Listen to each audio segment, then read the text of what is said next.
ঝিনাইদহের মহেশপুর থেকে পারিবারিক অনুষ্ঠান শেষে চুয়াডাঙ্গা জীবননগরে শ্বশুরবাড়ি যাওয়ার পথে কুষ্টিয়া ৩ আসনের সংসদ সদস্য মুফতি আমির হামজার পরিবারের উপর হামলার ঘটনা ঘটেছে। হামলায় আহত হয়েছেন আমির হামজার শ্যালক আবু বকর সিদ্দিক ও গাড়ি চালক সাদ্দাম হোসেন। ১ জুন সোমবার বিকেল ৫:৩০টার দিকে চুয়াডাঙ্গার জীবননগর উপজেলার হাসাদাহ বাজারে এ ঘটনা ঘটে। মহেশপুর থেকে হাসাদা হয়ে আসছিল ওনারা, একটা গাড়িতে আমার ম্যাডামও ছিল, আমার শালাটা ছিল, আরও ২-৩ জন ছিল। ভাই বিষয় হচ্ছে কি যে আমরা এমপি সাহেবের গাড়ি থেকে নামছিলাম, নামার পরে রিমন নামে যে ছেলেটা আছে ফুটবল খেলে এখানে, ও কোনো কিছু শুনিনি, না শুনে আমাকে মোটরসাইকেল দেখেছে না, মানে আমার এখানে ঘুষি মারে, এখানে দেখছে কি অবস্থা। এবং সে একজন এমপিকে যখন আমির হামজা সাহেবের কথা যখন বলি তখন বলে সে এমপিটা আমি গোনার সময় নাই, হ্যাঁ আমাদের দল ক্ষমতায় আমরা হচ্ছে দেখবো কিসের এমপি, হ্যাঁ এই কথা বলে সে ওইখান থেকে মোটরসাইকেল নিয়ে বের হয়ে চলে যায়। আসসালামু আলাইকুম রহমতুল্লাহ। সুপ্রিয় দর্শক, মুফতি আমির হামজার ফ্যামিলি সহ তার উপরে হামলা করা হয়েছে। আপনি চিন্তা করে দেখেন, একজন এমপির নিরাপত্তা নেই, তাহলে সাধারণ জনগণের নিরাপত্তা কোথায়? মুফতি আমির হামজা তার ফ্যামিলি নিয়ে শ্বশুর বাড়িতে যাচ্ছিলেন, প্রতিমধ্যে মুফতি আমির হামজার উপরে হামলা করা হয়েছে এবং আমির হামজার পিএসকে মেরে রক্তাক্ত করে দেওয়া হয়েছে। তো তাহলে এই কথাটাই আমি বলতেছি যে একজন এমপির জীবনের নিরাপত্তা নেই, সে স্বাধীনভাবে মানে ঘোরাফেরা করতে পারতেছে না, তার ফ্যামিলি নিয়ে কোথাও যেতে পারতেছে না, তার উপরে হামলা হচ্ছে। তাহলে আপনি আমি কোথায় রে ভাই? একবার চিন্তা করে দেখেন। তো দর্শক, এই বিষয় নিয়ে গুরুত্বপূর্ণ আলোচনা করেছেন আমাদের বড় ভাই মোহাম্মদ সোলাইমান। তো চলুন আমরা সেই ভিডিওটা একটু দেখে আসি। পরিবার সহ শ্বশুরবাড়ি যাওয়ার পথে মুফতি আমির হামজা এমপির উপর বিএনপি সন্ত্রাসীদের হামলা। আপনি চিন্তা করেন, একজন এমপি আর দি সেম টাইম একজন জনপ্রিয় আলেম।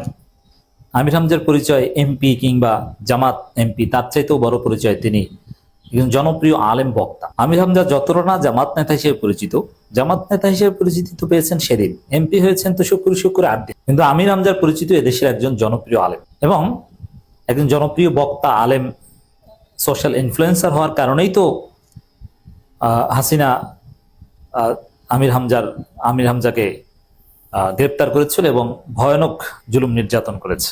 আমির হামজা বড় কোনো জামাত নেতা এই কারণে তাকে গ্রেপ্তার করেছে এটা না। জামাত নেতাদের সোসাইটিতে যে তাসির ছিল, যে ইনফ্লুয়েন্স ছিল, জামাত নেতাদের বক্তব্যের যে প্রভাব সমাজে ছিল, তার চাইতে কয়েক হাজার গুণ বেশি প্রভাব ছিল আমির হামজার ওয়াজের। জামাতের আমির শেখ হাসিনাকে একটা গালি দিলে সাপোজ, এতে জনগণ যেভাবে উত্তেজিত হতো, তার চাইতে আমির হামজা ওয়াজে শেখ হাসিনাকে ইঙ্গিত করে একটা কথা বললে জনগণ শেখ হাসিনার বিরুদ্ধে তার চাইতে বেশি ক্ষেপ। এটা reality, believe it or not. সে এরকম জনপ্রিয় একজন ব্যক্তি। পুরো বাংলাদেশের আমি দেখেছি যে আওয়ামী লীগের এমপি আমির হামজার পা ধরে সালাম করেছেন, এটা আমার চোখের সামনে। বরিশালের উজিরপুরে আমি নিজে দেখেছি। উপজেলা চেয়ারম্যান সরাসরি একদম পা ধরে সালাম করেছে, হুজুর দোয়া করবেন। বিএনপির লোকজন তো তাকে আব্বা মানত, বিএনপির লোকজন সবসময় তাকে প্রোটোকল দিত, বিএনপির লোকজনই তাকে বেশিরভাগ জায়গায় ওয়াজ করতে নিয়ে যেত। জামাতের চাইতে বিএনপির লোকজন বেশি নিত। ইটস ট্রু, আওয়ামী লীগের লোকজন নিত। সেই বিএনপির লোকজন তাকে পদে পদে ইরিটেট করছে, ডিস্টার্ব করছে কোনো কারণ ছাড়া। বিশেষ করে আমির হামজা চাঁদাবাজির বিরুদ্ধে, সিন্ডিকেটের বিরুদ্ধে সোচ্চার। এ কারণে আমির হামজা এমপি, তারপরও পদে পদে পরিকল্পিতভাবে তার উপর হামলা করছে।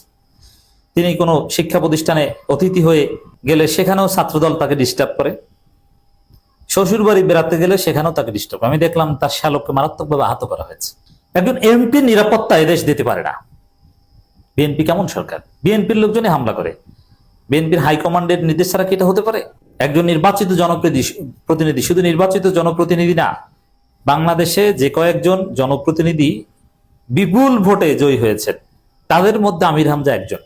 অসম্ভব জনপ্রিয় এই আমির হামজা। তার স্বাভাবিক চলাফেরার অধিকার নিশ্চিত করতে পারছে না সরকার, বরং সরকারই তাকে বাধাগ্রস্ত করেছে। কারণ বিএনপির লোকজন তো সরকার দলীয় লোকজন। আমরা তীব্র নিন্দা প্রতিবাদ জানাই। এটা একটা অসভ্য রাষ্ট্র, একটা মব স্টেট। সরকারি মব চলছে, কোনো আইনের শাসন নাই। যদি আইনের শাসন থাকতো, যদি সরকারি মব স্টেট না হতো, তাহলে একজন নির্বাচিত জনপ্রতিনিধিকে পদে পদে, এটা যে একবার ঘটেছে তা না, নিয়মিত আমির হামজাকে এভাবে হামলা চেষ্টা করা হয়, তাকে বিভিন্ন জায়গায় বাধা দেওয়া হয় এবং সব জায়গায় বিএনপির লোকজন করে। এর মানে এটা পরিকল্পিত ভাবে বিএনপির লোকজন ওত পেতে বসে থাকে, যেখানেই সুযোগ পাবে সেখানে আমির হামজার উপর হামলা করবে। তার পরিবারও নিরাপদ না।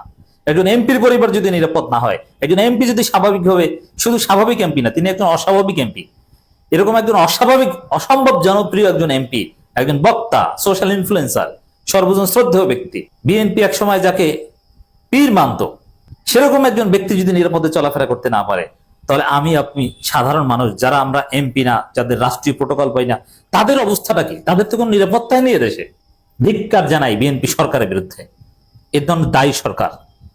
কারণ আমির হামজার উপরে বারবার যারা ডিস্টার্ব করছে, বিএনপি যদি তাদেরকে বহিষ্কার করতো এবং পুলিশ যদি তাদেরকে ধরতো, বিএনপি সরকার স্বরাষ্ট্রমন্ত্রী যদি তাদেরকে ধরাতো যে না, এমপিদের সাথে অ্যাটলিস্ট ফাজলামি চলবে না, কারণ তারা legislature, they are part of parliament, অতএব তাদের সর্বোচ্চ নিরাপত্তা দিব, তাদের উপর যারা হামলা করবে তুমি বিএনপির যে বালশুন হও তোমাকে গ্রেপ্তার করা হবে। এরকম গ্রেপ্তার করে যদি স্বরাষ্ট্রমন্ত্রী নজির সৃষ্টি করতেন, তাহলে আমির হামজার উপর বারবার এভাবে হামলা হতো না। এবং নেত্রকোনায় একজন জামাত এমপিকে তো প্রায় মেরে ফেলেছিল, মসজিদের দরজাটা না দিলে নিশ্চিত তাকে হত্যা করে ফেলতো। আমার তো মনে হয় জামাতের এমপিদের 2-1 জীবন দিতে হবে বিএনপি সন্ত্রাসীদের। পরিস্থিতি সেদিকে যাচ্ছে এবং সরকার সেই পরিস্থিতি তৈরি করে দিচ্ছে। কারণ জীবন যাওয়া এটা কঠিন কিছু না, এরকম ছোটখাটো ধাক্কাধাক্কি থেকে এক পর্যায়ে মাথার উপর একটা দিলেই শেষ, একটা বড় ইট মাথার উপর মারতে পারলে ওখানেই শেষ। আমির হামজা এমনিতে অত্যন্ত ছোটখাটো এবং হালকা পাতলা দুর্বল মানুষ শারীরিকভাবে, তিনি ওরকম জাদ্রেল শক্তিশালী না, তার ইমান বড়, তার মনের সাহস অনেক বেশি, কাউকে ভয় পান না, জীবনের মায়া তার মধ্যে নেই, আমি দেখেছি তার কাছ থেকে। এবং যে কোনো পরিস্থিতিতে, যে কোনো চাপে তিনি পাহাড় সম দৃঢ় মনোবল নিয়ে থাকেন, কিন্তু শারীরিকভাবে দুর্বল। তো দর্শক, তাকে মেরে ফেলা কোনো ব্যাপার না। তো এরকম আরো কাকে মেরে ফেলে আল্লাহ নোস, আল্লাহ হেফাজত করুক, দোয়া করি। কিন্তু বিএনপি সরকার এমন একটা ব্যর্থ এবং অযোগ্য ধৈর্য সরকার, এদেশের এমপিরাও এই সরকারের অধীনে নিরাপদ নয়। এবং অন্য কোনো উগ্রবাদী গোষ্ঠী, যেমন আমির হামজা একজন গণতান্ত্রিক এমপি, অতএব তার প্রতি জঙ্গিরাও ক্ষুব্ধ থাকতে পারে এবং তিনি জঙ্গিবাদের বিরুদ্ধে সোচ্চার।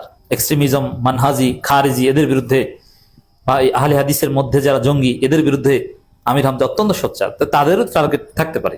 এছাড়া কুষ্টিয়া অঞ্চলে অনেক চরমপন্থী গ্রুপ রয়েছে, তাদেরও ক্ষোভ থাকতে পারে। কিন্তু না, হামলাটা করে সবসময় বিএনপির লোকজন। বিএনপি সব জায়গায় উৎপেতে বসে থাকে। আর আমির হামজার উপর যে হামলা, বারবার হামলা, জামাতও এখানে তেমন ভূমিকা পালন করতে পারছে না। সেন্ট্রালি জামাত এই বিষয়টা শক্তিশালীভাবে ডিল করতে পারছে না। একদম প্রধানমন্ত্রী পর্যন্ত যাওয়া উচিত যে আমাদের এমপি স্বাভাবিকভাবে চলাফেরা করতে পারছেন, আপনি প্রধানমন্ত্রী কি করছেন? আপনি এটা দেখেন, স্বরাষ্ট্রমন্ত্রীকে বলেন। এটা জামাতের করতে হবে সাংগঠনিকভাবে, জামাতের পার্লামেন্টারি বোর্ডকে এটা একদম সিরিয়াসলি প্রধানমন্ত্রী স্বরাষ্ট্রমন্ত্রীর সাথে ডিল করতে হবে। আর জামাত শিবিরের লোকজন, আমি দেখলাম যে আমির হামজার উপর যে সময়টা হামলা হয়েছে, তখন ইসলামী ব্যাংক নিয়ে বাংলাদেশে তোলপাড় চলছে, ইসলামী ব্যাংক দখল করছে ইসলাম গ্রুপ ওই সময়টাতে। এদিকে তোফায়েল আহমেদের জানাজাকে কেন্দ্র করে দেশে আরেকটা টপিক। কিন্তু জামাত শিবিরের লোকজন আমির হামজার উপর হামলার বিষয়টা নিয়ে তেমন সিরিয়াস আমি দেখিনি। এই জন্য আমি একটা পরামর্শ দিই, কিছু পরামর্শ আমাদের পরামর্শ অনেক ক্ষেত্রে কাজে লাগে। আমির হামজা বা এই টাইপের বা যে কারো উপর হামলা হলে, বিশেষ করে জামাত শিবিরের মধ্যে যারা অ্যাক্টিভিস্ট রয়েছে এবং সেলিব্রিটি রয়েছে, বিশেষ করে শিবিরের সাবেক সকল সভাপতি সবাই বড় বড় সেলিব্রিটি, তাদের ফেসবুকে অনেক ফলোয়ার, এই সকল সেলিব্রিটিরা তারা প্রতিবাদ করবে। শিবিরের সাবেক সকল সভাপতিরা এবং জামাতের সকল, এই যে এক এমপির উপর হামলা হয়েছে, জামাতের সব এমপিরা ফেসবুকে প্রতিবাদ করেছে, দেখলাম না তো। এমনকি আমি যখন এই আলোচনা রেকর্ড করেছি তখন পর্যন্ত জামাতের অফিসিয়াল স্টেটমেন্টও দেখলাম না। একজন এমপির উপর হামলায় যদি জামাত অফিসিয়াল স্টেটমেন্ট দিতে লেট করে, আমি পাইনি এখন পর্যন্ত, হয়তো পাবো। এবং সমস্ত এমপিরা যদি প্রতিবাদ না করে এবং জামাত শিবির যদি প্রতিবাদের ঝড় তুলতে না পারে, তাহলে তো হবে না। এবং সোশ্যাল মিডিয়ার প্রতিবাদের ফলে অনেক কিছুই ঘটে, এমনকি সেই আবু তাহা আদনানকে গুম করে সোশ্যাল মিডিয়ার প্রতিবাদের কারণে হাসিনা তাকে ফিরিয়ে দিতে বাধ্য হয়েছে। সোশ্যাল মিডিয়ার প্রতিবাদ ইজ এফেক্টিভ।